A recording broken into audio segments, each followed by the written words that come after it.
शुरू करते हैं।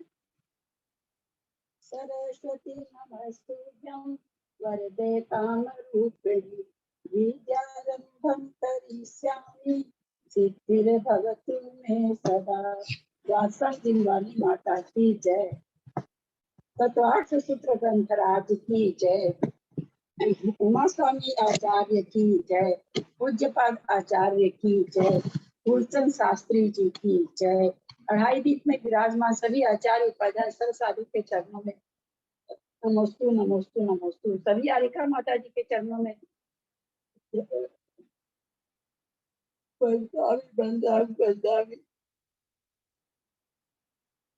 सभी छुल्लक छुलिका इलक के चरणों में इच्छा में इच्छा में इच्छा में। सभी प्रतिमाधारी के चरणों में ग्रुप में विराजमान अंजना जी, रजनीकांत जी, सबको वंदना वंदना वंदना। सभी पूज्य जनों का सादर चरण स्पर्श, सभी से सादर जय जिन्हें। हम लोग उमा स्वामी जी के द्वारा रचा हुआ लिखा हुआ तत्वार्थ सूत्र पर संस्कृत टीका पूज्य पादाचार्य की, उसका हिंदी रूपांतर फूलचंद शास्त्री जी के द्वारा किया गया, उसका स्वाध्याय कर रहे हैं। स्वाध्याय करते हुए हम लोग 7वें अध्याय के 9वें सूत्र में पहुंच गए हैं। मोक्ष मार्ग से नेतारम भेतारम कर्म भूभृतां ज्ञातारम विश्व तत्वानां वंदे तद्गुण लब्धये। हिंसा नित्रस्तेया ब्रह्म परिग्रभ्यो विरतिर्व्रतम् देश सर्वतो अनुमहति तत्स्थैर्यार्थम भावना पंच पंच वांग मनोगुप्तिर्यादान निक्षेपन समिता लोकित पान भोजनानि पंच क्रोध लोभ विरूप हास्य प्रत्याख्यानानुविचि भाषणम च पंच शून्यागार विमोचिता वास परोधाकरण भेक्ष शुद्धि सधर्मा विषम बाधा पंच स्त्री राग कथा श्रवण तन मनोहरांग निरीक्षण पुरुरतानुस्मरण विशेष रस स्व शरीर संस्कार त्यागा पंच मनोज्ञा मनोकेंद्रिय विषय राग दोष रसनानि पंच हिंसा दिश विहा मुत्रा पाया वद्य दर्शनम। हिंसा दिश विहा मुत्रा पाया वद्य दर्शनम। हिंसा दिश विहा मुत्रा पाया वद्य दर्शनम। इसमें कहाँ कहाँ संधि है, क्या क्या संधि है?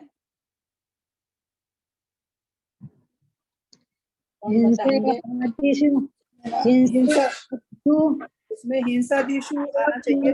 उपाय वद्य दर्शनम। हिंसा आदिषु हिंसा आदिषु इह मूत्र अपाय वद्य दर्शनम। मैं बताती हूँ भाभी। हिंसा दिशु है ना, यह अमूत्र अपाय अवध्य दर्शनम। मैं प्रयत्न करूं। हिंसा जो करे वो खोल के करे, बाकी लोग बंद रखे। मुझे कुछ भी सुनाई नहीं, किसी की भी संधि मुझे सुनाई नहीं दी। घड़ आवाज आ रही थी कहीं से। प्लीज जो बोले केवल वही, अगर आप लोग चाहते हैं कि मैं सुन, क्योंकि आवाज नहीं आ रही थी, मैं नहीं। बेटी भाई साहब की आवाज आ रही है, भाई साहब बंद करिए। मैं बोल रही हूँ। मैं बोल रहा हूँ। पहले मैंने भी बोला था ना, एक मिनट में बोल चुकी थी ना, तो मैं रिपीट कर देती हूँ, फिर बाद में आप बोल दीजिएगा। हिंसा दिशु ये अमूत्र अपाय अवध्य दर्शनम। चलिए, और कौन बोल रहे हैं? बोलिए जेठी भाई साहब, आप बोलिए। हिंसा प्लस आदि प्लस इहा मूत्र प्लस पाय प्लस अवध्य दर्शनम। क्या? फिर से बोलिए।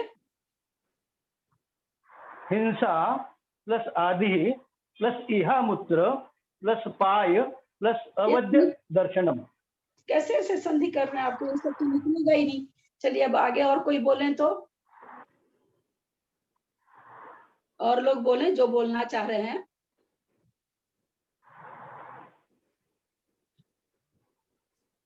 नहीं बोलना किसी को? उस समय तो कई आवाज आई थी। मैं करूं कोशिश। करी ना भाई, इतना बोलने के इतना देर क्यों लगाते नहीं हैं नहीं, आप? मैं तो लेट ही हो जाती हूँ, हमारे यहाँ बहुत लेट रात होती है, मेरे को आने में ही लेट हो जाती है। हिंसा दिशु प्लस ए हिंसा दिशु हम नहीं अपाय अवध्य, ये तो ठीक है। अपाय अवध्य दर्शनम तो ठीक है। दिशु नहीं आ रहा है, यहाँ उत्तर भी नहीं होगा। और कोई बोलिए, कोई बोलना मैं चाह बोलूं दीदी? दीदी प्रणाम, हाँ, मैं बोल रही हिंसा- हूँ, मैं बाहर हूँ, मेरे पास किताब भी नहीं है, ऐसा ही बोल के देख रही हूँ।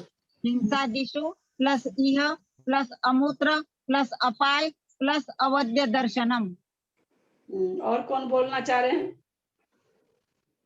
हिंसा बोलिए। दिशु प्लस इहा मूत्र प्लस अपाय अवध्य दर्शनम। और कौन बोलना चाह रहे हैं? आंटी मैं बोल रही हूँ, हिंसा आदिशु इहा मूत्र अपाय अवध्य दर्शनम। और कोई?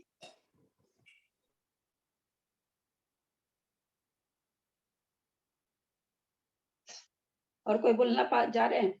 हिंसा आदिशु आप लोग कर रहे हैं, करने को कर दीजिए भले हिंसा आदिशु, लेकिन हिंसा दिशु एक शब्द ही है। हिंसा आदि में आदिशु बन जाएगा, आदिशु ऐसा नहीं बनेगा, लेकिन आदिशु बनाने के लिए फिर आपको क्या करना पड़ेगा? कवि कवि का कविशु ही होता है शायद। हाँ, तो ऐसे ही हिंसा दिशु भी चलेगा। हिंसा प्लस आदिशु कर रहे हैं तो उसमें कोई कुछ हो नहीं रहा। हिंसा दिशु प्लस इह प्लस अमूत्र प्लस अपाय प्लस अवध्य दर्शनम, करीब करीब सभी ने सही किया है, केवल मंजू जी और जेठी भाई साहब तो कुछ आज और ही कर दिए, शब्दों का मिलान नहीं बैठता था, पता नहीं कैसे किए। जेठी भाई साहब तो करते तो अच्छा है, और आज तो उनकी संधि थोड़ी विचित्र ही कर दिए। चलिए ठीक है, कोई बात नहीं, कभी कभी दिमाग घूमता आदमी का। तो क्या कह रहे हैं? हिंसा दिशु, हिंसा आदिक 5 दोषों में, यह माने ऐहिक इस लोक में, अमूत्र माने परलोक में, अपाय और अवध्य का दर्शन भावने योग्य है। हिंसा आदि 5 दोषों में बोला क्या क्या चिंतन करने योग्य है? तो बोलते अपाय और अवध्य का चिंतन करने योग्य है, भावने योग्य है। संस्कृत पढ़ें तो फिर आगे इसका अर्थ का करते हैं। और मैं पढ़ रही हूँ संस्कृत मैं पढ़ पढ़ रही रही हूँ। हूँ। अच्छा ठीक है, आप पढ़िए। निःश्रेयसार्थानां क्रियाणां विनाशकः प्रयोगोपायः अवध्यं गय्यरम। क्या है गय्यर? इस किताब में कई जगह तो दिखता ही नहीं है, क्या है गय्यर? क्या है ये ललिता जी? गय्यर चाय क्या? गय्यर गर्ह्यम है, गर्ह्यम।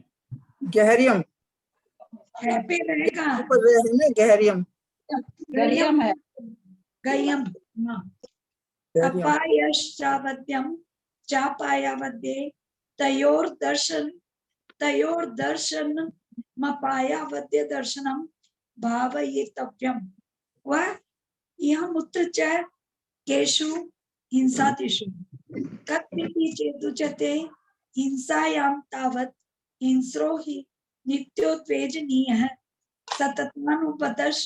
सततानुबद्ध वैरस्य इह च वद परिक्लेशादि प्रतिलभते प्रेत्य चाशुभां गतिं गहरितस्य भवतीति हिंसाया व्युप्रमः श्रेयान् तथा अनृत्वादि अश्रद्धेयो भवति इहैव च जिव्याच्छेदादि प्रतिलभते मिथ्या व्याख्यान दुखितेभ्यश्च बद्धवैरेभ्यो बहूनि व्यसनान्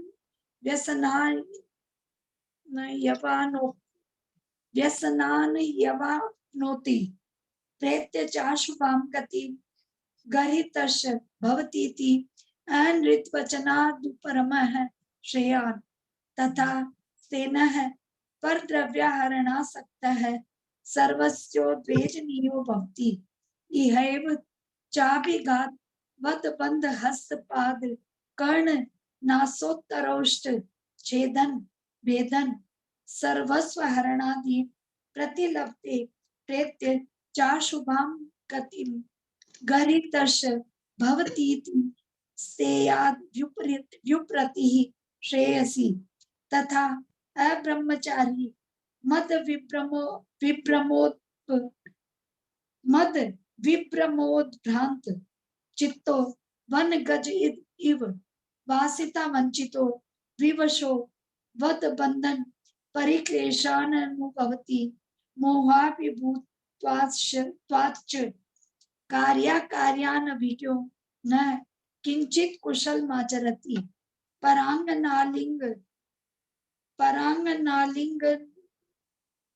लिंगन संगकृत रतिश्चे हैव वैरानुबंधनो लिंग छेदन बद बंधन सर्वस्व हरणा दीन पायान प्राप्नोति प्रेत्य चाशुभां गतिमश्नुते गहरितश भवति अतो विरतिरात्महिता तथा परिग्रहवान शकुनिरिव गृहीत मांसखंडो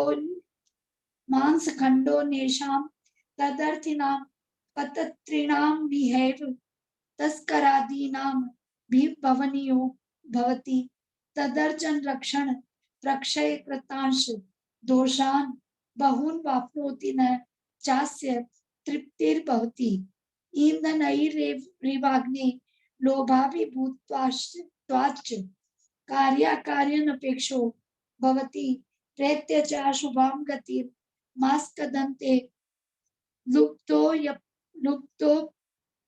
यमिति गहरितश भवतीति तद्विरमणं श्रेयः एवं हिंसा विश्वपायावद्य दर्शनं भावनीयम् हिंसादिषु भावनांतर प्रतिपादनार्थम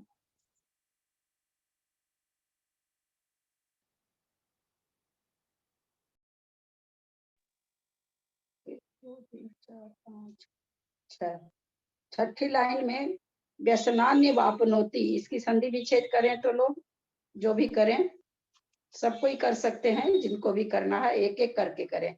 व्यसनान्य वापनोति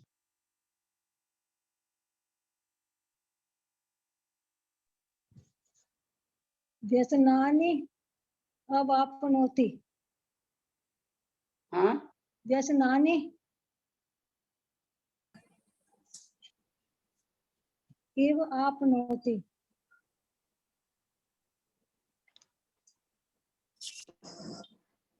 और किसी को करना हो तो करिए।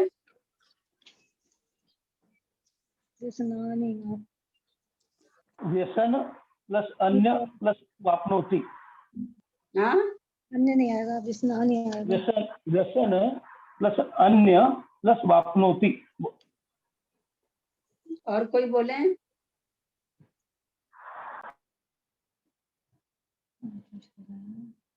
बताना है किसी को? प्रीति बोलो।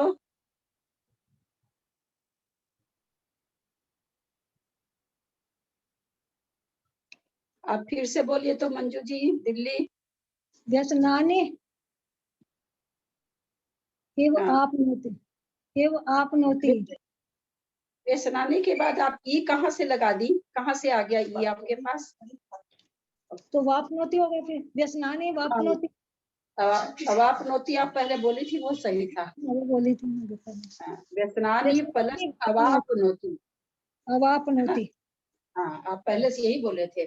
पहले बहुत अच्छा था, लेकिन दोबारा में आपने अपने स्वयं गलती। दोबारा में ये हो सकता है गलती हो। ये रहता तो आए क्या हुआ, एक बार फिर से बोलिए। व्यसनानि अवापनोति। यह का नी बल गया और उसका जो अ था इसमें लग गया। यहाँ ई वगैरह तो लगा ही नहीं सकते ना, ई तो निकल ही नहीं रहा है।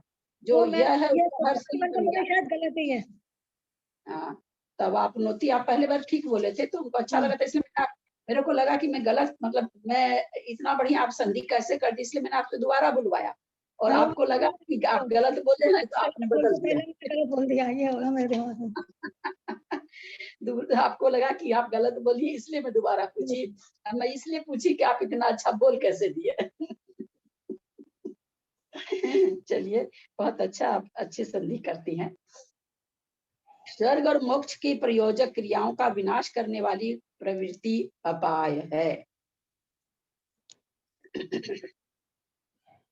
स्वर्ग और मोक्ष की प्रयोजक, प्रयोजक मतलब प्रयोजन, प्रयोजन वाली, उसको प्राप्त कराने वाली क्रिया का जो विनाश करती है, वैसी प्रवृत्ति, उस तरह के कार्यों में लगना, उस तरह के कार्यों में प्रवृत्ति होना, क्या कह रहे हैं, अपाय है।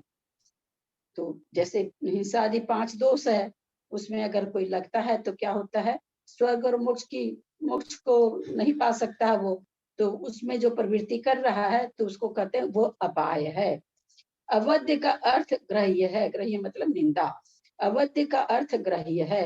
अपाय और अवध्य इन दोनों के दर्शन की भावना करनी चाहिए। शंका कहाँ, इस लोक और परलोक में, किनमें, हिंसादि 5 दोषों में, कैसे, हिंसा में यथा हिंसक निरंतर उत्तेजनीय है, वह सदा बैर को बांधे रहता है, इस लोक में बध बंधन क्लेश आदि को प्राप्त होता है। कोई किसी की हिंसा करता है तो उसका वध भी हो जाता है, जेल में बंद कर दिया जाता है, अथवा और भी किसी तरह से क्लेश दिया जाता है उसको, तो कहते हैं क्लेश को प्राप्त होता है अगर कोई हिंसा करता है तो। और परलोक में अशुभ गति को प्राप्त होता है, मोक्ष आदि अच्छा स्वर्ग आदि को नहीं प्राप्त कर पाता है। तो कहते हैं कि इस लोक में तो अपाय का हुआ और अवध्य का दर्शन होता है। उसी पर ललिता जी ये क्यों लिखा है कि इन दोनों के दर्शन की भावना करनी चाहिए? हाँ, इन लोग के दर्शन की, मतलब दर्शन, यहाँ दर्शन मतलब दर्शन का 2 तरह का होता है ना, दर्शन एक तो चक्षु से दर्शन एक होता है, नहीं, सम्यक वो तो दर्शन। नहीं, पर भावना करनी चाहिए या नहीं, दर्शन इन दोनों के, दर्शन की इन दोनों को, मतलब इसकी भावना आप क्या करेंगे कि हमको हो, इसकी दर्शन में देखेंगे कि हाँ भाई हिंसा आदि पाप कोई कर रहा है, 5 पाप, तो उसके साथ बद बंधन क्लेश आदि होता है, मर करके उसकी गति भी अच्छी नहीं होती है, ऐसा आप दर्शन करते देखती हैं, देखने की भावना मतलब करनी वैसे तो चाहिए। नेगेटिव है ना, अपाय और अवध्य दोनों। हाँ, तो इसीलिए तो कह रहे हैं ना, चिंतन की भावना करनी चाहिए कि देखो ऐसा जो करता है उसको इस तरह का दंड मिलता है। त्याग वाली चीज तो पीछे सारे सूत्रों में 70 दोष उन्होंने बता दिए, 70 भावना बता दी, अब तो ये अलग से चीज आ गई है। ये अब उस 70 भावना में तो है नहीं, वो तो सारी वो बता करके 70 नहीं, 5 व्रतों की 60 भावना बताए, तो और आगे बताएंगे बाकी भावनाओं का।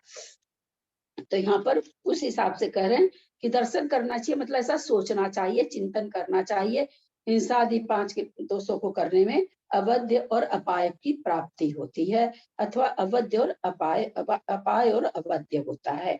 आगे देखिए और समझा रहे हैं अपने को, वह सदा बैर को प्राप्त होता है और गर्हित भी होता है, यानी लोग उसको निंदा भी करते हैं ना, कोई किसी को मारता है, झूठ बोलता है, चोरी करता है ना, हिंसा आदि 5 पापों के बारे में बहुत परिग्रह करता है, बहुत कुशील आचरण वाला रहता है, तो निंदा तो होती ही है उसकी, तो कहता कि गर्हित भी होता है, इसलिए हिंसा का त्याग श्रेष्ठकर है।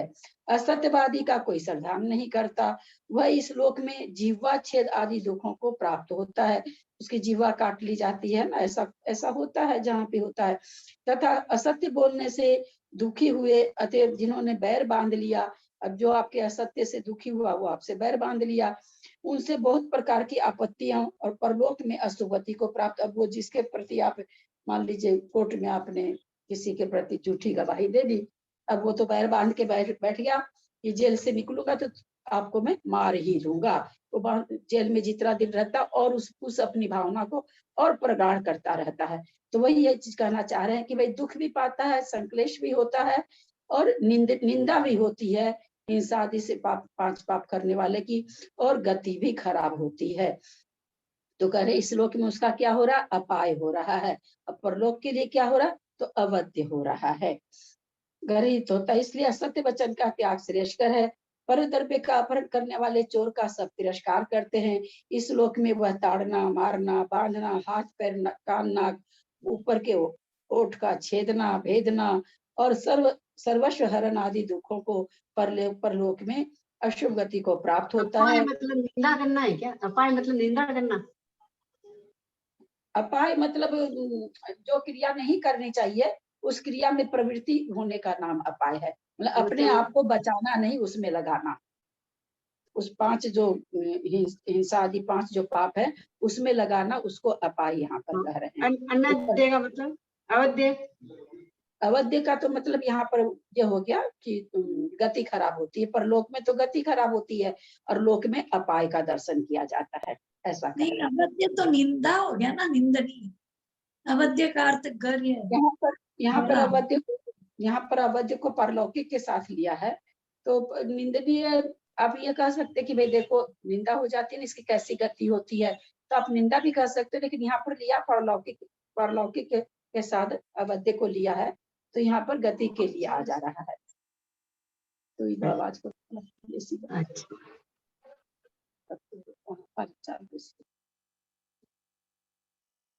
और गणित भी, इसलिए चोरी का त्याग श्रेयस्कर है। और अब्रह्मचारी जिसका चित्त मद से भ्रमता है, जिस प्रकार वन का हाथी हथनी से जुदा कर दिया जाता है और विवश होकर उसे बंधन और क्लेश आदि को दुख भोगना पड़ता है, ठीक यही अवस्था अब्रह्मचारी की होती है। मोह से अभिभूत होने के कारण वह कार्य और अकार्य के विवेक से रहित होकर कुछ भी उचित आचरण नहीं करता, पर स्त्री के आलिंगन और संसर्ग में ही इसको रति रहती है। इसलिए वैर को बढ़ाने वाला लिंग का छेदा जाना, मारा जाना, बांधा जाना, सर्वस्व का अपहरण करना आदि दुखों को परलोक में अशुभ गति को प्राप्त होता है तथा गर्हित भी होता है। अवध्य का मतलब गर्हित ज्यादा लिया जा रहा है, गर्हित भी होता है, निंदा भी उसकी होती है। इसलिए अब्रह्म का त्याग आत्महितकारी है। इसलिए अब्रह्म का त्याग, ठीक है। जिस प्रकार पक्षी मांस के टुकड़े को प्राप्त करके उसको चाहने वाले दूसरों पक्षियों के द्वारा पराभूत होता है, उसी प्रकार परिग्रह वाला भी इसी लोक में उसके चाहने वाले चोर आदि के द्वारा पराभूत होता है। तो कह रहे हैं जो मांस का टुकड़ा लेकर के कोई पक्षी अगर उड़ रहा होता तो बहुत सारे पक्षी उसके पीछे पड़ जाते हैं ना, इसे उससे छीनने के लिए। तो वही उदाहरण देखिए यहाँ समझा रहे हैं कि जिसके पास बहुत परिग्रह होता है तो चोर उसी के यहाँ चोरी करेगा। जिसके पास खाली माटी की हांडी होगी उसी में दाल चावल बना के खाएगा, उसके यहाँ क्या चोरी करेगा।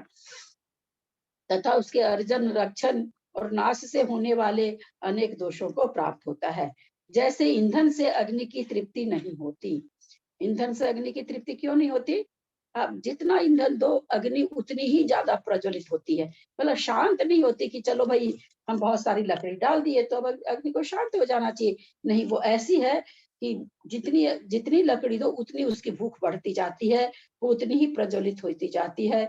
इसलिए कई बार उदाहरण में कह दिया जाता है कि पेट की भूख जो है उसको आप कितनी भी जितना अन्न डालोगे, जितनी वस्तु डालोगे, उसकी अग्नि तो और बढ़ती ही है।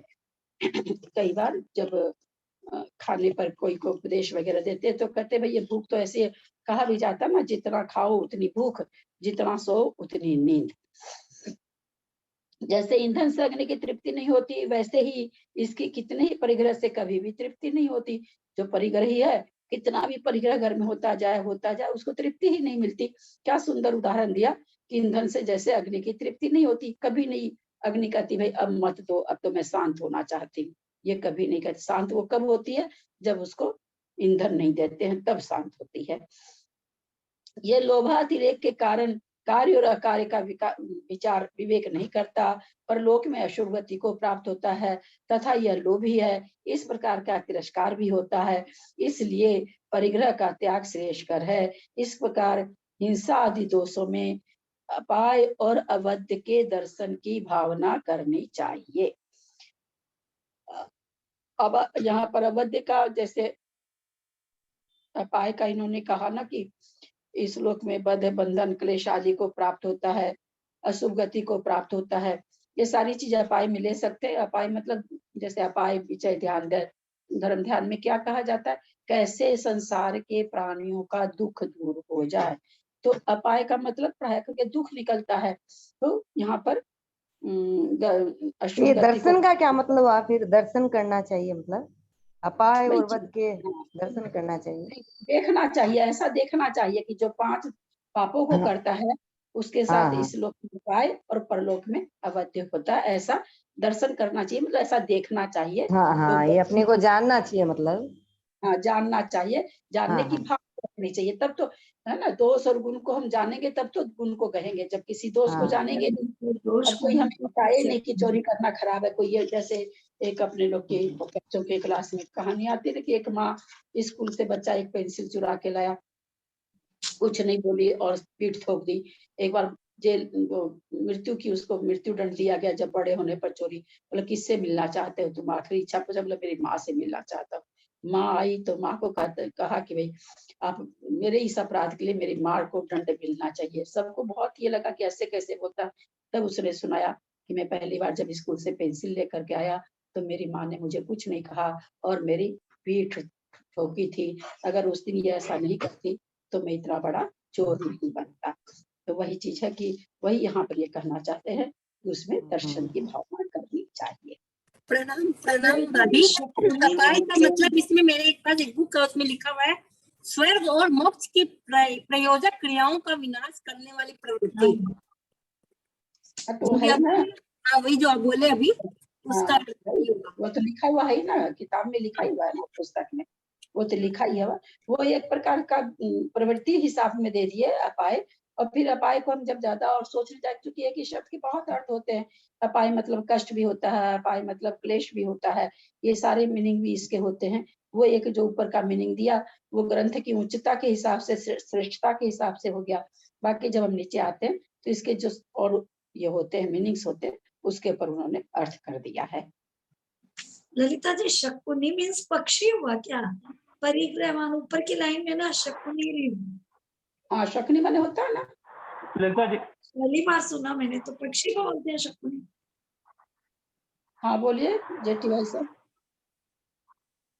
ये शकुनी अपाय जो मतलब शब्द पक्षी है होते हैं। ये उपाय का अपोजिट है ना, उपाय का विरुद्ध शब्द।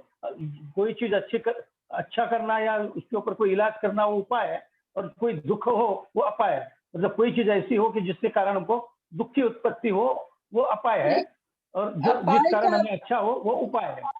अपाय का उल्टा शब्द उपाय नहीं है। अपाय मतलब तो हुआ कष्ट पाना, दुख पाना, संक्लेशित होना। उपाय मतलब तो उस संक्लेश को दूर करना। अगर हम उस अपाय का उल्टा अर्थ खोजेंगे तो दुख नहीं होना, हर्ष होना, खुशी होना, ये होगा ना उसका उल्टा। तो उपाय तो उसका उपाय हुआ, अपाय को दूर करने का उपाय, तो वो अपोजिट नहीं कहलाएगा। अब हिंसा आदि दोषों में दूसरी भावना का कथन करने के लिए आगे का सूत्र कहते हैं, दुख में वा, दुख में वा, बहुत छोटा सा सूत्र है, दुखम प्लस एवा, हिंसा अधिक दुख ही है, ऐसी भावना करनी चाहिए। दुखम एव माने ही, दुख रूप ही है, वा माने अथवा, अथवा जो हिंसा आदि पाप है 5 पाप वे दुख रूप ही है। संस्कृत पढ़े। हाँ मैं पढ़ रही हूँ। हिंसा दयो दुख में वेती भाव्यति भाव्यत व्यया कथम हिंसा दयो दुखम दु कारणां यथा अनं वै प्राणः इति कारणस्य कारणत्वात् यथा धन प्राणः यथा धनं प्राणः इति धन कारण मद्यपान कारणः प्राणः इति तथा हिंसा दयो सद्वेद्य कर्म कारणम् असेद्य कर्म च दुख कारणमिति दुख कारणे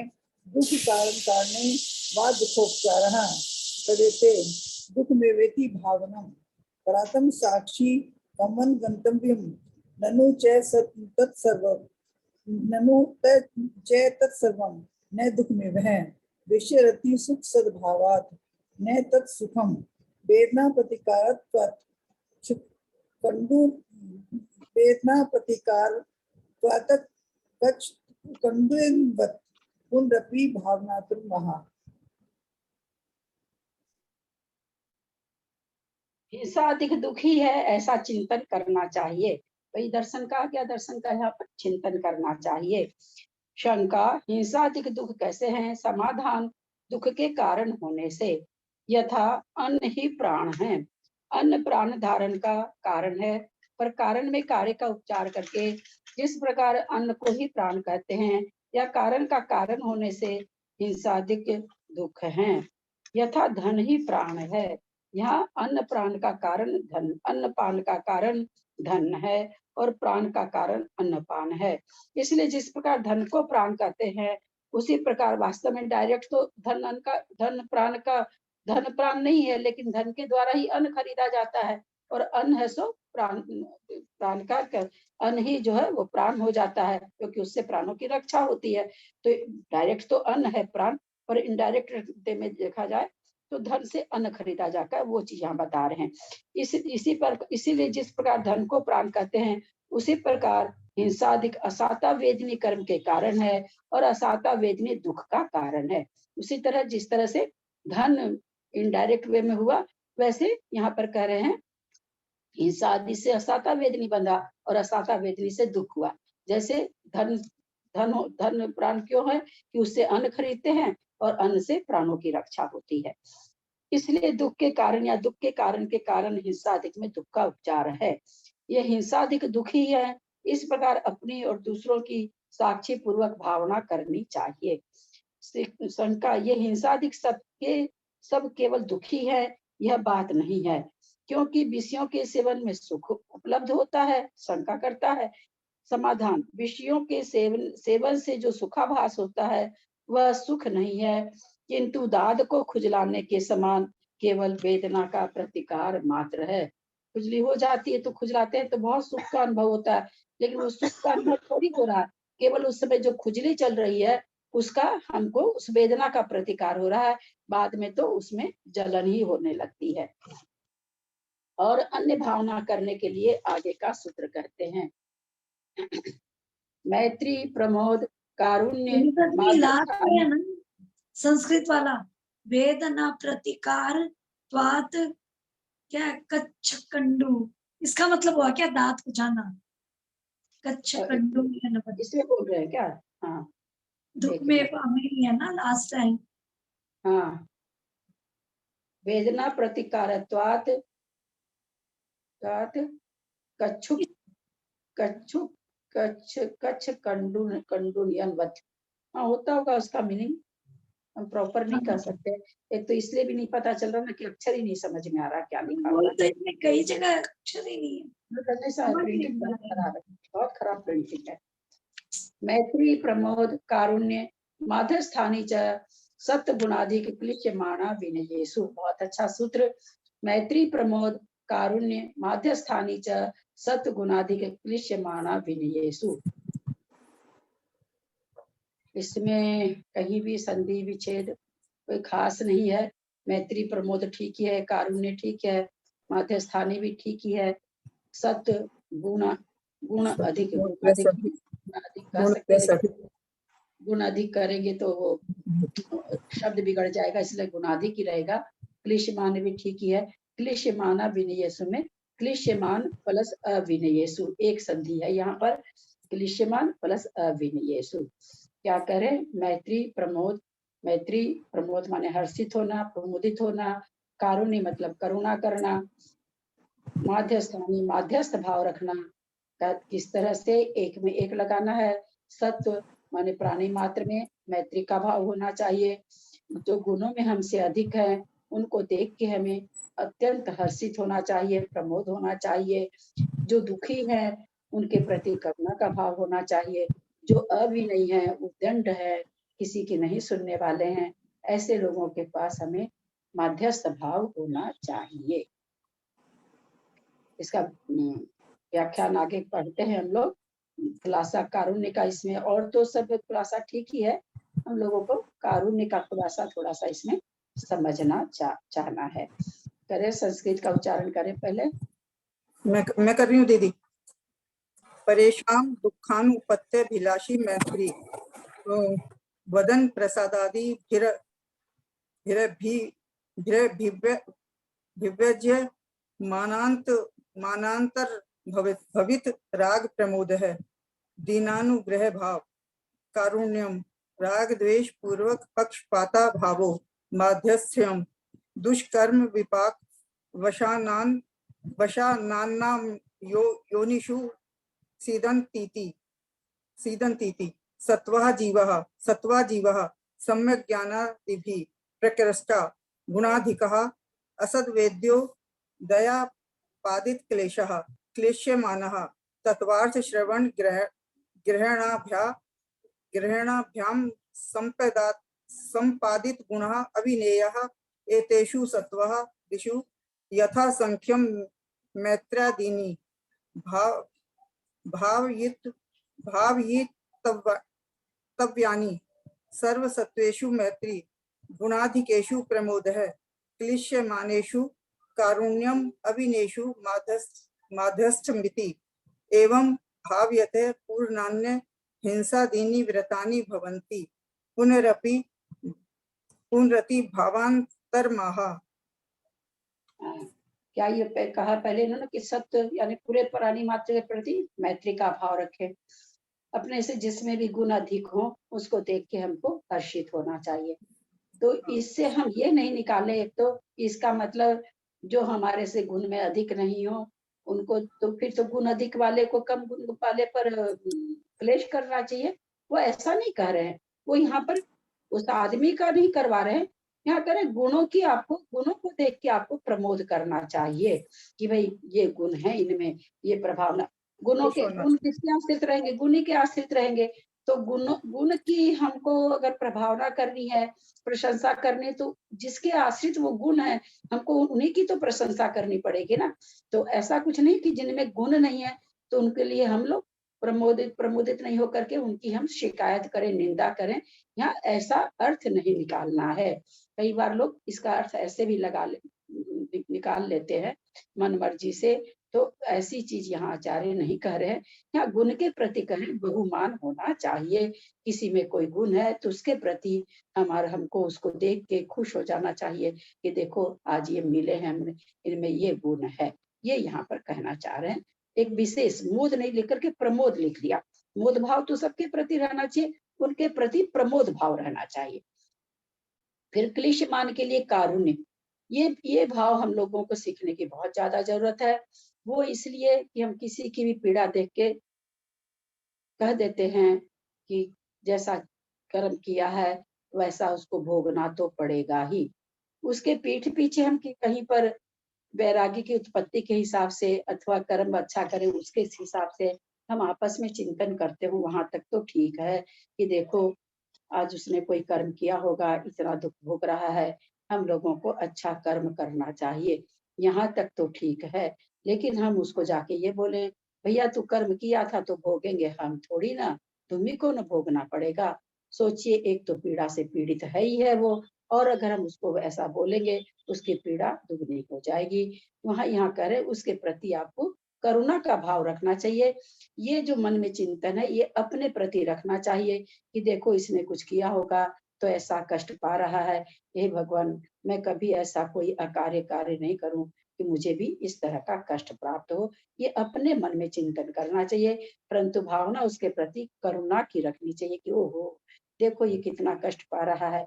आप देखिए तीर्थंकर प्रकृति का बंध किससे हो रहा है, उस जीव को ये इतना अर्थ ध्यान हुआ कि सारा जग कैसे सुखी हो जाए, सारे लोगों का दुख दूर हो, इतना अर्थ ध्यान उच्च कोटि का हुआ कि तीर्थंकर प्रकृति का बंद हो जाता है। तो देखिए कहा वो उनको ये सोचना चाहिए था सारी दुनिया दुख पा रही तो पाती अपने अपने कर्मों से। अगर वो ये सोचते, जो कि सही बात है कि अपने अपने कर्मों से दुख पा रहे हैं, लेकिन इस सही बात को अगर सोचते तो उनको तीर्थंकर प्रकृति का बंध होता क्या।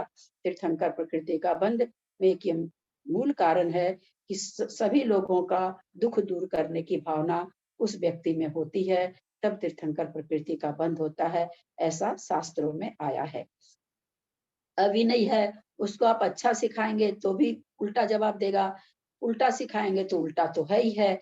तो ऐसे अभिनयी जो लोग होते हैं जो अच्छी बात को भी उल्टा लेते हो, उसके सामने माध्यस्थ रहना चाहिए। चुप, माध्यस्थ का मतलब ये नहीं कि वो कह रहा है कि नहीं मांस खाना अच्छा है, चोरी करनी अच्छी है, तो हाँ, भाई ठीक है तुम, ऐसा नहीं। माध्यस्थ का मतलब आप अगर आप समझा सकते हो तो ठीक है, लेकिन समझाने वाली तो बात चलेगी नहीं, क्योंकि वो तो अविनयी है। अपना चुप होके वहां से हट जाना चाहिए, संक्लेश बढ़ाना नहीं चाहिए, क्योंकि उसका कुछ नहीं बिगड़ेगा, आप संक्लेशित हो जाएंगे। तो अविनय के प्रति कहते माध्यस्थ भाव रखना चाहिए। ये ऐसे कारण भी हम लोगों को बहुत बार मिलते हैं, बहुत अपने ही बच्चों से मिलते हैं, दूसरे से छोड़िए, अपने ही घर में अपने ही बच्चों से मिल जाते हैं। कारण क्या रखा इसमें, सब कुछ नहीं है, नाटक है, बच्चे ही। तो हम लोग क्या करते हैं, चुप भी हो जाते हैं, क्योंकि हम लोग नहीं समझा पाते हैं बच्चों को बहुत सारी चीजें। वैज्ञानिक के तौर पर उनको सारी चीज समझाएं तो ठीक लगे, सारी चीज का विज्ञान हम लोग जानते नहीं है, तो बच्चों का भी दोष नहीं है, विज्ञान का युग है।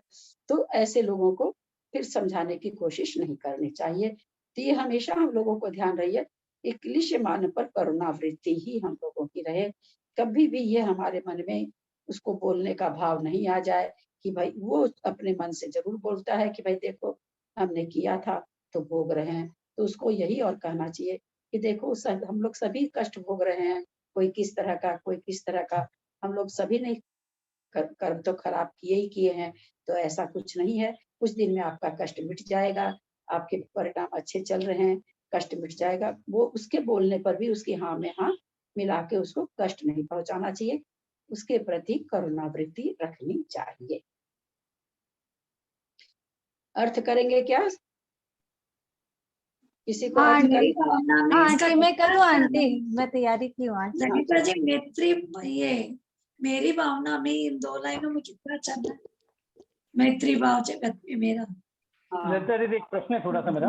ये सत्व गुणाधिक जो लिखा है, इसमें सत्व का मतलब क्या है? क्या चीज? सत्व का सूत्र मतलब में प्राणी, प्राणी प्राणी जीव, तो वो जीव 8 मात्र बजे है।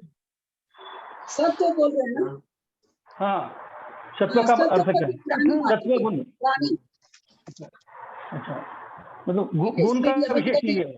अमित गति जी की भावना जो 32 भावना है, उसमें भी है सत्वेषु मैत्रु मैत्री गुणेषु प्रमोदम तुष्टिषु जीवा कृपा परत्वम। तो सत्वेषु मतलब प्राणी मात्र के लिए। अब प्राणी मात्र में मतलब केवल मनुष्य और पंचेंद्रिय नहीं, प्राणी मात्र में सारे बादर जीव से लेकर के सारे जीव, बादर जीव यानी जो हम आंख से देख सकते हैं, जिनको हम देख ही नहीं पाते उनको हम क्या बचाएंगे। तो प्राणी मात्र का मतलब यहाँ हमेशा समझिएगा सभी जीव आ गए उसमें, टोटल जीव आ गए संसार में, जितने भी प्रकार के और जितने भी जीव हैं सभी के प्रति। उसको ऐसे कभी भी नहीं ले हम लोग प्राणी मात्र मतलब प्राणियों के मतलब क्या कहेंगे, मनुष्यों के प्रति नहीं। प्राणी मात्र मतलब जिसमें भी प्राण है। प्राणी किसको कहा जाता है? जो 10 प्राणों से जीता है अथवा 4 प्राणों से जीता, जिसके जितने प्राण हैं, जो प्राणों से जीता उसको प्राणी किया जाता है। तो एक इंद्रिय भी प्राणों से जीता है। अब हम खड़े हैं, बात कर रहे हैं और उसको ले रखे हैं कोई चिन्ह के लिए हाथ में, अब पेड़ को वृक्ष को काटे जा रहे हैं, गड़ाए जा रहे हैं, उसको भी उतना ही कष्ट हो रहा है, वो बोल नहीं सकता है, तो क्या हुआ? तो सब आंटी प्राणी जी एक सब, क्वेश्चन, हाँ, एक मिनट। जैसे 10 तो प्राण होते हैं ना, वैसे सिद्ध भगवान का तो एक प्राण भी नहीं है, तो सिद्ध भगवान को आप क्या दुख दे सकते हो? तो जीवत्व सिद्ध है भगवान, ना उनके, तो हाँ, तो बस जीवन वही तो बोलेंगे ना।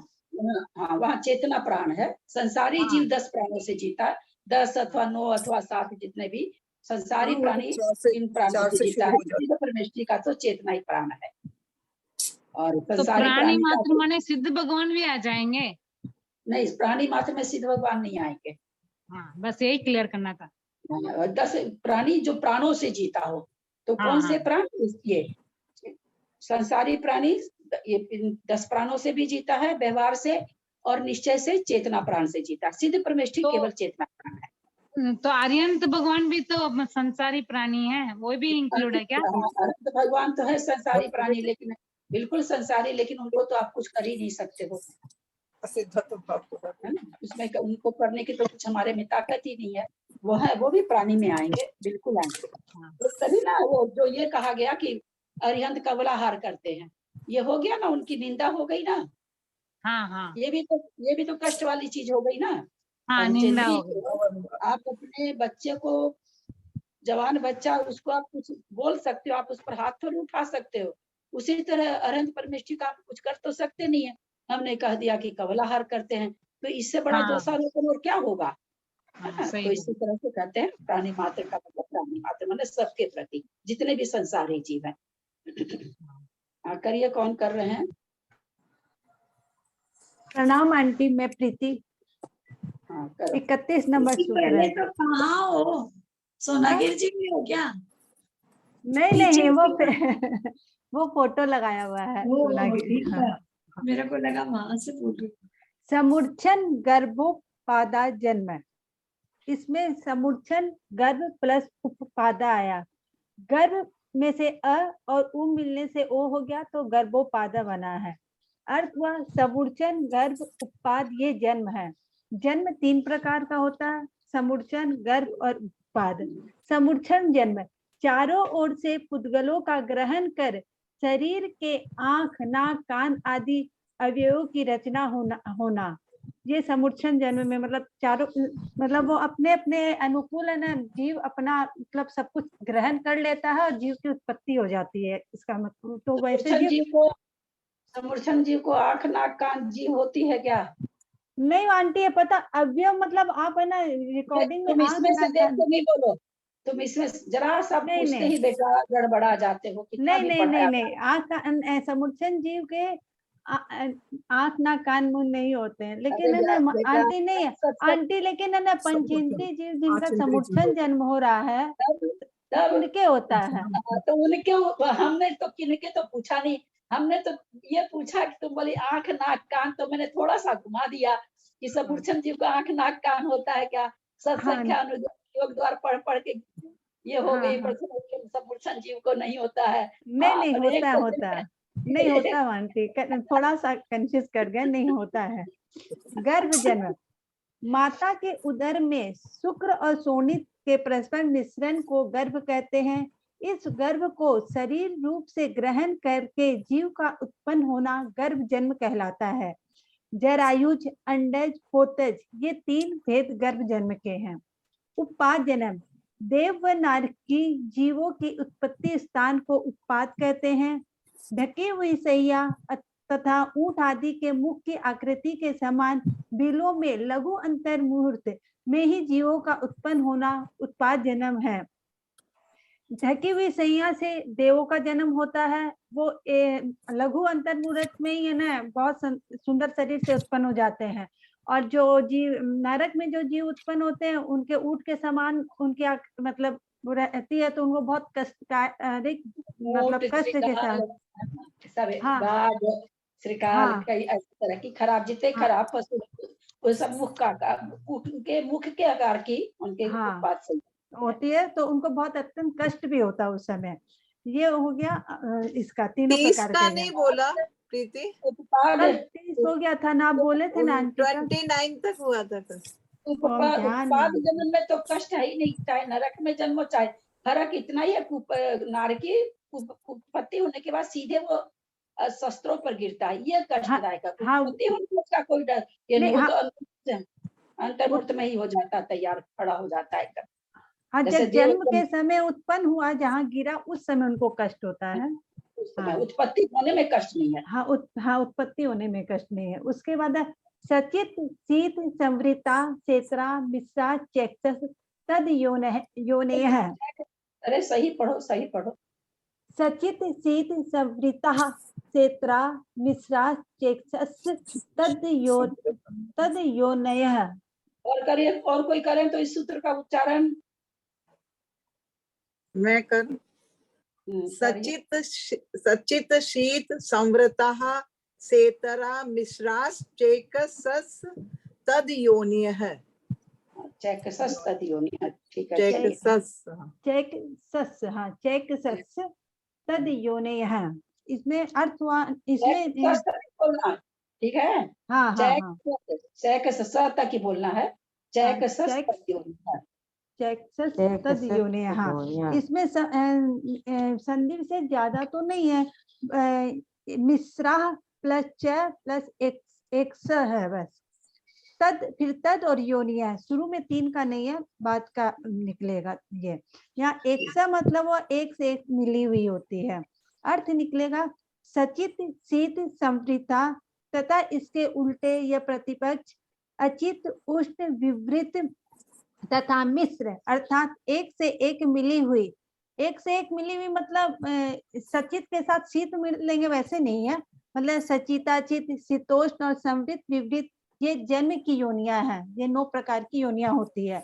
अब सचित आत्मा के चैतन्य विशेष रूप परिणाम को चित्त कहते हैं, अर्थात हे उपादेय का विचार करने वाला चित्त होता है, जो चित्त के साथ रहता है वह सचित कहलाता है। शीत यह एक स्पर्शन इंद्रिय का भेद है। शीत सचित का मतलब सब समझ गए क्या है? जिसने प्रीति ने जो बताया, किताब की लिखी हुई सेंटेंस बता दी इसने, अब तुम ही समझाओ प्रीति, सचित किसे कहते हैं? ये तो तुमने किताब से बताया। सचित मतलब हो गया आंटी है ना, हाँ, जहाँ जीव मतलब जीव रहता है, जहाँ की चेतना रहती है उस स्थान को सचित। योनि स्थान पर, जिस योनि स्थान पर के पुद्गलों में सचेतना पाई जाती, चेतना पाई जाती, उसे सचित कहते हैं। सचित कहते हैं, हाँ। पढ़ी ना तुमने, उससे ये बात प्रकट नहीं होती है ना। हाँ चलो, हाँ, फिर हो गया संवृत, जो किसी के देखने में नहीं आता, ऐसे जीव की उत्पत्ति स्थान को संवृत योनि कहते हैं। जैसे कई बार अपने घर में ही देखते हैं कि जीव जैसे कीड़ी है आदि उत्पन्न हो जाते हैं, तो ये सब जो उत्पन्न हुआ है तो उनका कहाँ से जन्म हुआ वो पता नहीं चलता, तो ये संवृत योनि हुआ। कीड़ी वगैरह जो अचानक से उत्पन्न हो जाती। अचित योनि, चेतना रहित उत्पत्ति स्थान को अचित योनि कहते हैं। विवृत योनि, खुले हुए उत्पत्ति स्थान को विवृत योनि कहते हैं। उष्ण योनि, उष्ण स्पर्श से युक्त उत्पत्ति स्थान को उष्ण योनि कहते हैं। सचिता चित योनि, सचित तथा अचित मिश्र उत्पत्ति स्थान को सचिताचित योनि कहते हैं। संवृत विवृत योनि, संवृत विवृत मिश्र योनि को संवृत विवृत योनि कहते हैं। शीतोष्ण योनि, शीत स्पर्श तथा उष्ण स्पर्श युक्त मिश्र योनि को शीतोष्ण योनि कहते हैं। अब योनि और जन्म में भी अंतर है। योनि हो गया आधार, जन्म हो गया आधे, जिसके आधार से जीव का उत्पन्न होता है, उत्पत्ति होती है, जन्म लेता है, वो ही संबंध योनि है। मतलब दोनों एक नहीं है। यहाँ नया चीज हमको सर्वार्थ सिद्धि में ये पढ़ने मिला है कि दोनों अलग अलग, एक नहीं होता है। जैसे कोई समूर्छन सचित या अचित योनि में जन्म ले रहा है, तो जिसके आधार से समूर्छन का जन्म हुआ वह आधार हो गया। इस प्रकार योनि आधार हुआ। जन्म का प्रकार समूर्छन, गर्भ, कुछ भी मतलब अलग अलग हो सकता है, वो आधे हो गया। अब जैसे देव और नारकियों की अचित योनि होती है, क्योंकि उन उत्पाद प्रदेशों के पुद्गल प्रचय रूप योनि अचित, मतलब जहाँ पे देव और नारकी जन्म ले रहे हैं वो जो संज्ञा वो तो अचित ही है, तो इसलिए उसके अचित योनि होती है। गर्भजों की मिश्र योनि होती है। समूर्छनों की तीनों प्रकार की योनि होती है। एक इंद्रिय से संगी पंचेंद्रिय जीव सभी समूर्छन होते हैं। इनके सचित अचित सचिताचित योनि होती है। साधारण शरीर वाले जो वनस्पति है उनके सचित योनि होती है, क्योंकि वे एक दूसरे के आश्रय में रहते हैं।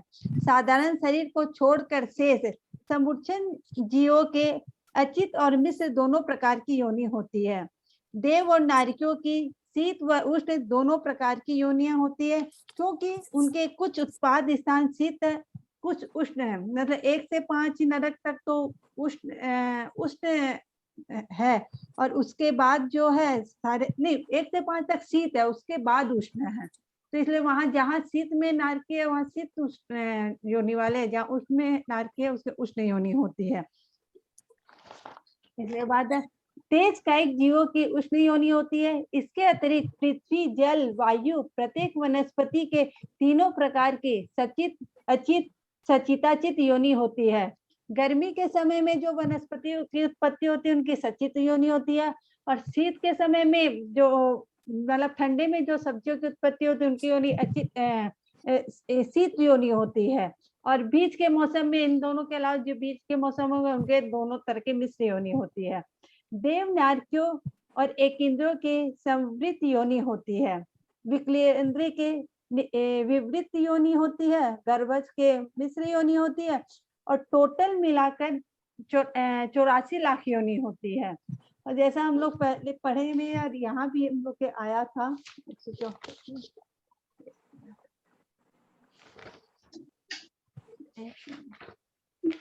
यहाँ पे आया था कि नित्य लिंगो, स्तन लिंगो, पृथ्वी का, जल का, अग्नि का, वायु का, जीवों की 7-7 लाख योनि होती है। वृक्षों की 10 लाख योनि होती है। विकलेंद्रिय की 6 लाख योनि होती है। सब 2, 3, 4 मिला के 6 लाख योनि होती है। देव नारकी तिर्यंचों के 4-4 लाख योनि होती है।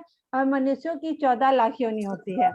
आंटी हम इसमें जो पढ़े न, हमको एक संख्या यहाँ आया कि देखिए ना, देव और नारकियों की अचित योनि भी बता दिया, फिर देव और नारकियों के शीत उष्ण भी बता दिया, और फिर यहाँ पे संवृत भी बता दी। जो तीनों कैसे बताया आंटी, ये हमको नहीं समझ में आया। क्या पूछे? देखिए देव और नारकियों के अचित योनि होती है, क्योंकि उपवास संयम में जन्म ले रहे, वो समझ में आया। फिर ये शीत और उष्ण भी बता रहे हैं, और संवृत भी योनि, तो तीनों योनि होते हैं मतलब इनके। वो कैसे? तीनों जो 3 तरह की चीज है ना, 3 तरह का संवृत वाला है। तो तीनों में तीनों चीज का एक मतलब योनि का एक गुण सब में होगा। मनुष्य में भी सभी का, जो भी जितने भी जीव जन्मते हैं, सब में तीनों में से एक चीज घटेगी। समृद्ध है। हाँ ठीक है आंटी, समझ में आया। हाँ ठीक, समझ में आया। हाँ, इसके बाद जरायु जांडेज पोता नाम गर्भ है। तो इसमें संधि विच्छेद है। इसमें जरायुज प्लस अंडज संधि विच्छेद हुआ। पोता नाम हो गया गर्भ, गर्भ हुआ स्त्रीलिंग, मतलब लिंग स्त्रीलिंग हुआ। प्रथमा का एक वचन देव की तरह चलेगा, पुल्लिंग है। और पोता नाम षष्ठी का एक वचन शब्द है, पोत, लिंग हो गया पुल्लिंग। षष्ठी का एक वचन, पोता नाम नहीं, षष्ठी का एक वचन, बहुवचन आंटी, गलत बोले हैं, बहुवचन। हाँ पोता नाम। हाँ, जरायुज अंडज व पोत जन्म जीवों का गर्भ जन्म होता है। जरायु जन्म के समय प्राणी के शरीर में जो जाल, रुधिर और मांस की जो खोल लिपटी रहती है, उसे जरायु कहते हैं। उससे जो उत्पन्न होता है उसे जरायुज कहते हैं। जैसे गाय, भैंस, मनुष्य जो भी है, सबका जरायु जन्म है। अंडे जो नख की त्वचा के समान कठोर, गोल और जिनका आवरण शुक्र और सोनी से बना हुआ होता है, उसको अंड कहते हैं। और जो जीव उस अंडे में उत्पन्न होते हैं उसको अंडज कहते हैं, जैसे चील, कबूतर आदि जो होंगे। पोत जो पैदा होते समय जिस जीव के किसी प्रकार का आवरण नहीं होता है, जो पैदा होते ही चलने फिरने लग जाते हैं, उसे पोत कहते हैं। जैसे हिरण, सिंह आदि के जो होते हैं उनके होता है। इसके बाद देव नारकाणाम मुख पाद है। इसका संधि विच्छेद हो गया, देव प्लस नारकाणाम प्लस उपपाद है। तो नारकाणाम है में शब्द हो गया नारक, पुल्लिंग, षष्ठी का बहुवचन। उपपाद है शब्द हो गया उपपाद, प्रथमा का एक वचन। देव और नारकियों के उपपाद जन्म होता है। तो ये आंटी हम पीछे में जो उपपाद जन्म बोले ना, वही हो गया कि मतलब संज्ञा पे जन्म देव और नारकियों को, वही डिटेल इसमें आएगा, इसलिए कुछ नहीं बोल रहे। उसके बाद शेषाणाम समूर्छनम। शेषाणाम में शब्द हो गया शेष, और ये पुल्लिंग है, षष्ठी का बहुवचन है। और समूर्छनम में शब्द हो गया समूर्छन, नपुंसकलिंग और प्रथमा का एक वचन है। इसमें शेष सब जीवों का समूर्छन जन्म होता है। तो अभी हम लोग जैसे पढ़ के आए गर्भ और उत्पाद जन्म पढ़ लिए। तो अब जिन जीवों का जन्म गर्भ और उत्पाद से नहीं होता है, तो जो भी जीव बचेंगे ना जो जन्म का, वो उनका सबका समूर्छन जन्म ही होगा। इतना ही किया। गर्भ, उत्पाद और ये समूर्छन 3 तरह का जिन्हें बताया। तो गर्भ उत्पाद के अलावा फिर उन्होंने गर्भ जन्म को 3 तरह का बता दिया है। हाँ, हाँ गर्भ जन्म 3 तरह का है, तो उस 3 तरह के गर्भ जन्म वाले भी इसमें कोई समूर्छन नहीं होंगे। हाँ, बहुत नहीं अच्छा, होगा। बहुत ही सुंदर और बहुत ही ललिता जी, सही। शोणित मतलब रक्त होता है क्या? शोणित, बहुत ही अच्छा बोला है, अनुमोदन। शोणित, प्रीति बहुत ही अच्छा बोला है। हाँ शोणित मतलब रक्त होता है क्या? हाँ हाँ, खून से सना हुआ को शोणित कहते हैं। प्रीति बहुत ही अच्छा। तो ललिता जी, शुक्र को अचित्त कैसे बताया? शुक्राणु होते हैं, वो तो सचित्त नहीं होते हैं। ना सचित होते हैं। तो इसमें दोनों बार है, मतलब इसमें अचित्त क्यों लिखा? नहीं नहीं, अचित होता ही नहीं शुक्र। देखिए इसमें पिछले पेज में अभी प्रीति भी बोली थी, और इसमें है भी लिखा हुआ, क्योंकि उनकी माता के उदर में शुक्र और शोणित अचित्त होते हैं। ये मेरी नहीं समझ में, अचित्त कैसे होगा? ये आप देखिए पेज नंबर 137। को भी ध्यान आ रहा कि सचिता चित्त मनुष्य का, तो वो शुक्र और शोणित को अचित बता रहे थे। और हाँ, क्यों बताया? हाँ, अचित्त होगा शुक्र नहीं? नहीं, शुक्र होना तो नहीं चाहिए अचित। अब हाँ, अपने धर्म में होता होगा, क्या पता। यानी मेरे को अभी ऐसे पढ़ के लगा कि अपने तो विज्ञान से जानते हैं और धर्म में होता होगा कि तो भगवान जाने। शुक्राणु ही तो है जीवित वो। शुक्राणु।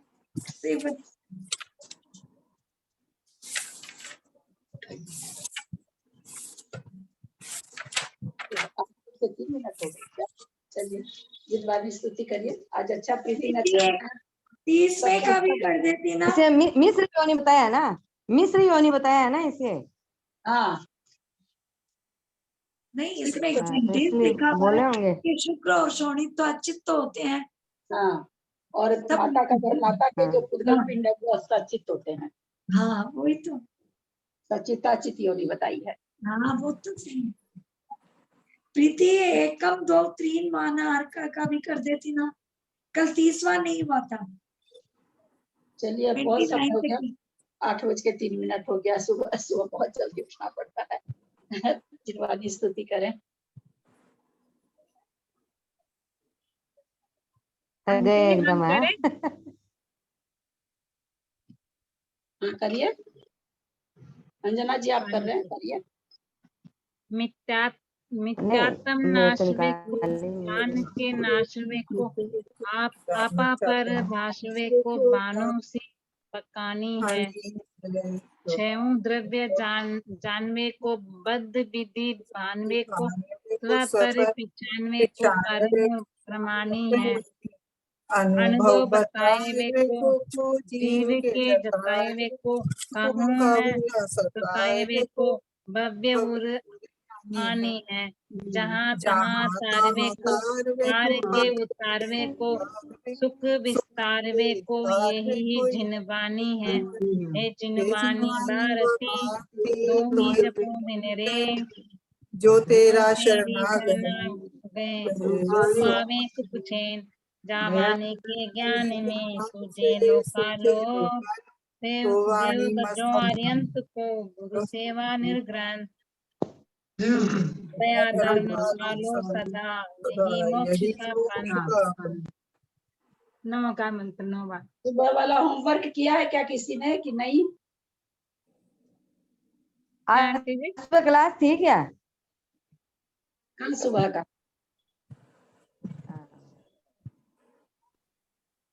भाभी जो आपने जो 10 लाख बोले ना पावर, उसमें 9,09,999 पावर आ जाएगा ना, -1 करने से।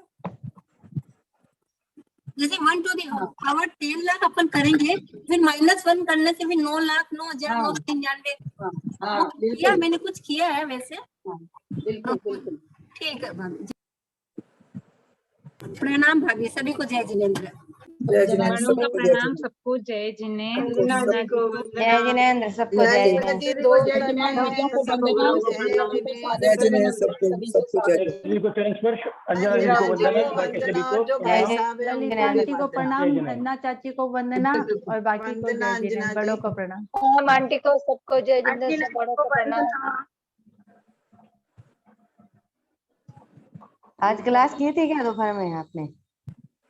हाँ आज मंदिर में की थी क्या दोपहर में क्लास? आज घर पे बुला लिए थे। सुनो जुटी रहते हो। आप पाठ की वंदना कर ली क्या ललिता जी? पाठ की हाँ? वंदना कर ली?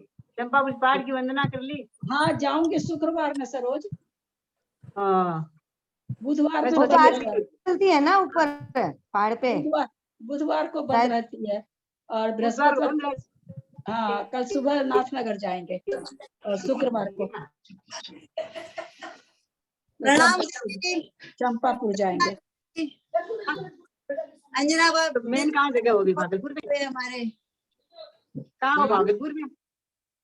हाँ भागलपुर में हो क्या? कहाँ पे हो? भागलपुर में हूँ, प्रॉपर भागलपुर में हूँ। हाँ तो चंपापुर जी तो अलग है क्या फिर उससे? तो 5-7 किलोमीटर तो है वहां से। हाँ वही एरिया है, जैसे तुम वहाँ पर हो हाँ। मैं वहाँ पर हूँ बंगलोर में, बस वैसे है और क्या। अच्छा का प्रोग्राम है? रुकने का है क्या अभी? 3-4 किलोमीटर होगा। हाँ अभी वहाँ रुकोगी? आ रही कलकत्ता कब आ रही? नहीं मैं सोमवार को आ रही हूँ। अच्छा सोमवार को चलूंगी, मंगल को पहुंचूंगी। चलो बहुत अच्छा। पाठ की वचन मंगल को चलूंगी। तो ट्रॉली चलती है ना वहाँ तो अब आजकल? नहीं डोली को नहीं, आजकल तो रोपवे हो झूला गया। झूला हाँ वही बोल रही हूँ वो ट्रॉली। रोपवे हो गया अब तो अब बुधवार को बंद रहता है। अच्छा से करके आना वंदना। हाँ हाँ मेरे सारे ग्रुप पे मैं अपने पूरे ग्रुप का नमस्कार कर देती हूँ सब जगह। हाँ बहुत ही अच्छा है। अंजना भाभी वंदना, ललिता जी मेरा जय जिनेंद्र। हाँ पूरे ग्रुप करके आगे क्या आप यात्रा? आगे क्या? हाँ बहुत अच्छे दर्शन हुए थी, 2 बार करी और लाइन में 3-3 बार एक भगवान का जैसे कपड़े खुले थे ना, 3 बार चढ़ के सीढ़ियों पे करी और एकदम जैसे अपने भगवान का ग्रह का जो थली होता है उस पे भी माथा टेक के आई। बहुत अच्छे। पैसे वैसे नहीं दिए, बिना पैसे के दर्शन करके उनको क्यों पुष्ट करे अपन? पैसा नहीं लगता है भाई, पैसे थोड़ी। 4,300 रुपया है जीजी अंदर जाने के, सुबह 4 बजे। अच्छा तो आपके कैसे नहीं लगे? हम वो जैसे मतलब सीढ़ियाँ लगी हुई है बाहर से दर्शन, वो बहुत अच्छे से 3 बार खड़े होके अच्छा से भक्तामर पर तुभ्यम नमस्ते बहुत अच्छे दर्शन हुए। एक बार रात को कर लिए, एक बार दिन में कर लिए, एक बार सुबह चले गए, एक बार गए उस दिन रात को लाइन में लग के कर लिए हम लोग। तो कौन कौन गए थे? हम लोग 54 भैया इतने चढ़ गए क्या? दोबारा आप इतने इतना चढ़ गए? यात्रा करते हो ना, आप इतनी यात्रा करते हो कि पुण्य बांधते रहते हो, इसलिए आसानी से हो जाता है। बहुत ही अच्छा है भाई, ग्रुप में करते हैं, ग्रुप है इनका। हाँ सबको करा भी देते हैं। ग्रुप में हो जाता है, ग्रुप और छोटा कुकर लेके गए थे, पानी सब जगह शुद्ध मिल ही जाता था, खाना भी बनाया। सुदर्शन का त्याग वो सौगन नहीं है, प्रतिमा नहीं है, पर अच्छे से हमारे कमरे में हम लोग मैनेज कर लेते थे खाना भी। 2-3 दिन पे गए थे। हाँ अनाज पानी सब, आटा उटा सब। आटा की जरूरत ही नहीं, 2-3 दिन के पराठे हो गए, बाकी दलिया ठुली खिचड़ी वगैरह खा ली, खिचड़ी वो सब खा लिया। रोटी नहीं बनाई होता है तो और क्या होगा। देखो अंजना भाभी कुछ पाने के लिए कुछ तो खाना ही। हाँ वही है। ले जाओगे, कुछ खोने से पुण्य की प्राप्ति होती, नहीं तो पुण्य की प्राप्ति नहीं होती है। मेरे जैसा आदमी खूब सोता है खाता है, इसलिए हमको क्या मिलेगा? ना ये बात आप कहाँ सोते हैं? आप तो पूरे दिन अध्ययन में लगे हुए हैं। आप तो इतना ज्ञान देते हो जीजी, बाकी अध्ययन में क्या होता है? बहुत सोते हैं, बहुत खाते हैं।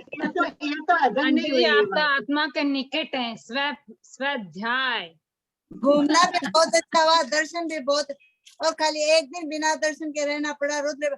बाकी सब जगह हम दर्शन पूजन, हमारी 2 जन की टीम थी, 6 बजे उठ के गाड़ी टैक्सी कर लेते, चले जाते आराम से। कितना दिन का प्रोग्राम हो? 1 बजे गया, 1 तारीख गया जीजी, 8 तारीख आया।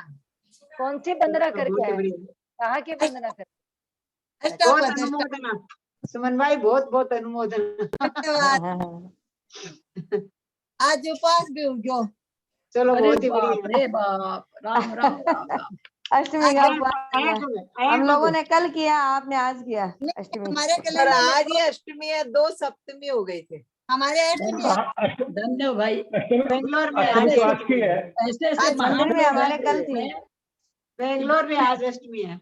बहुत महान लोग हैं ग्रुप में भाई। प्रतिमाधारी, ऐसे ऐसे व्रती, बहुत महान महान लोग हैं अपने ग्रुप में। महीने के 4 उपवास तो करते ही हैं, अष्टमी चतुर्दशी। मेरे 5 होते हैं महीने। अंजना भाई महीने कितना में करो? 5? 4 4 उपवास कर लेंगे क्या? हाँ, अष्टमी चतुर्दशी कराएंगे ना महीना का। तो टाइम किस बात से होगा? ये सुमन जी 5 कर लेती हैं।